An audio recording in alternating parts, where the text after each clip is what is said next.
സ്വന്തം 26 വയസ്സുള്ള മകനെ അറസ്റ്റ് ചെയ്യാൻ അനുവാദം നൽകി പോലീസിന് കൈമാറിയ അമ്മയുടെ കഥ നമ്മുടെ മാതൃഭൂമി ചാനലൊക്കെയും മനോരമയും ഒക്കെ ഇങ്ങനെ വാർത്തയാക്കിക്കൊണ്ടിരിക്കുകയാണ്.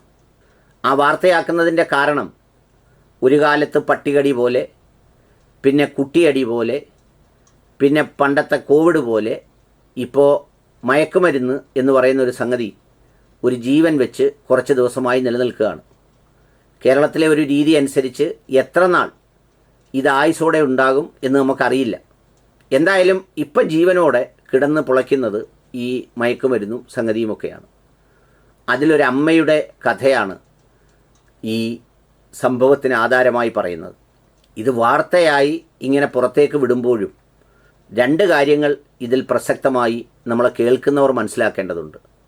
ഇത് കേരളത്തിലെ ഒരമ്മയുടെ വിഷയമല്ല, ഒരുപാട് മാതാപിതാക്കളുടെ വിഷയമാണ്.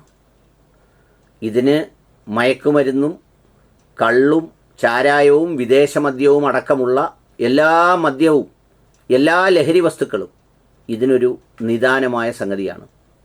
രണ്ടാമത്തെ കാര്യം, ഇങ്ങനെ ഒരു തരത്തിലും രക്ഷപ്പെടാത്ത, ഒരു തരത്തിലും വ്യതിചലിക്കാത്ത യവനെപ്പോലെയുള്ളവനെ കുറച്ച് നാൾ ജയിലിലിട്ടതിന് ശേഷം പുറത്തുവിട്ടാൽ യവനൊക്കെ ഒരു ചെന്താമരയാകില്ല എന്നാര് കണ്ടു എന്ന് മാത്രമല്ല, അങ്ങനെ ആകാനാണ് സാധ്യതയും.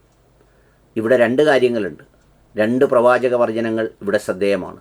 ഒന്ന്, മദ്യമാണ് തിന്മയുടെ മാതാവ് എന്ന് പറഞ്ഞ പ്രവാചകൻ്റെ വാക്കുകൾ എത്രയോ നൂറ്റാണ്ടിനപ്പുറത്ത്. പിന്നെ രണ്ട്, നിങ്ങൾ പ്രാർത്ഥിക്കുമ്പോൾ മക്കൾ നാളെ ഒരു പരീക്ഷണമാകരുതേ എന്ന് പ്രാർത്ഥിക്കണം എന്ന് പറഞ്ഞ പ്രവാചക വചനങ്ങളും അതുകൂടി ചേർത്ത് വെക്കേണ്ടതുണ്ട്. ഇതൊരമ്മയുടെ കഥയാണ് പറയുന്നത്. അമ്മയ്ക്കൊരു മകനാണുള്ളത്. ആ മകൻ 15 വയസ്സിലോ മറ്റോ മുതൽ ഈ മയക്കുമരുന്ന് ഉപയോഗമോ മറ്റുള്ള എന്തൊക്കെയോ സംഗതികളായി അതിലേക്ക് പോയി. സഞ്ചരിച്ച് പല ഘട്ടങ്ങളിലും പല കേസുകളിൽ കുടുങ്ങി അതിൻ്റെ സീക്വൻസ് തന്നെ വളരെ വിശദമായി ഈ വാർത്തയിൽ അവർ തന്നെ പറയുന്നുണ്ട്. 10ാം ക്ലാസ്സിൽ പഠിക്കുമ്പോഴാണ് കഞ്ചാവ് ഉപയോഗിച്ച് തുടങ്ങിയത്. രാഹുൽ എന്ന് രാധാകൃഷ്ണൻ പറയുന്നു, അച്ഛനാണ്. ചികിത്സ നൽകി രക്ഷപ്പെടുത്താൻ ശ്രമിച്ചു. പല കോഴ്സുകൾക്കും വിട്ടു. ഗൾഫിൽ ജോലിക്ക് പറഞ്ഞയച്ചു. വീണ്ടും അവൻ ലഹരിയുടെ ലോകത്തേക്ക് തന്നെയാണ് വന്നത്. വിവാഹം കഴിച്ച ശേഷം ഭാര്യയെ മർദ്ദിക്കാൻ തുടങ്ങി. പലതരത്തിലുള്ള ആക്രമണങ്ങൾ വീട്ടിൽ കാണിച്ചു വെച്ചു. ഒരു ദിവസം MDMA ഉപയോഗിച്ച് ഉന്മാദാവസ്ഥയിൽ സ്വന്തം കൈമുറിച്ച ശേഷം ബന്ധുവായ കൊച്ചുകുട്ടിയെ ആക്രമിച്ചു. അത് പോക്സോ കേസായി മാറുകയും രാഹുൽ ജയിലിലാവുകയും ചെയ്തു. 9 മാസത്തോളം ജയിലിൽ കിടന്ന ശേഷം കരഞ്ഞ് കാല് പിടിച്ചു പറഞ്ഞിട്ടാണ് സ്വന്തം മകനല്ലേ മാനസാന്തരം വന്നത് കരുതി കഴിഞ്ഞ ഏപ്രിൽ ഞങ്ങൾ അവനെ ജാമ്യത്തിലിറക്കി കൊണ്ടുവന്നത്. ജാമ്യത്തിലിറങ്ങിയ ശേഷം രാഹുൽ എറണാകുളത്തേക്കെന്ന് പറഞ്ഞാണ് പോയത്. കുറേ കാലം ബന്ധവുമില്ലായിരുന്നു. പിന്നീടാണ് അറിയുന്നത് ലഹരി ഉപയോഗിക്കാൻ വാഹനം മോഷ്ടിച്ചതിന് 3 മാസം ജയിലിലായിരുന്നത്രേ.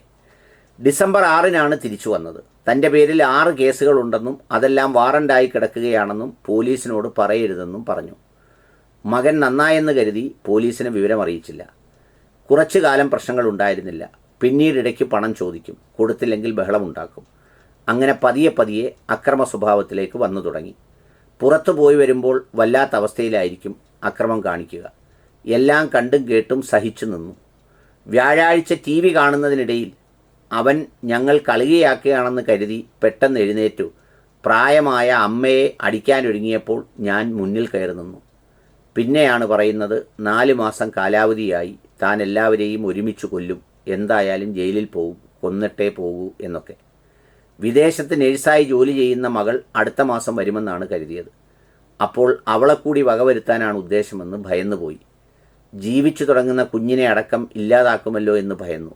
ഇനി സംരക്ഷിച്ചാൽ അപകടമാണെന്ന് തോന്നിയപ്പോൾ ഞാൻ ഭർത്താവിനെ വിളിച്ചു. അദ്ദേഹം പറഞ്ഞു അവൻ അകത്ത് കിടക്കട്ടെ എന്ന്.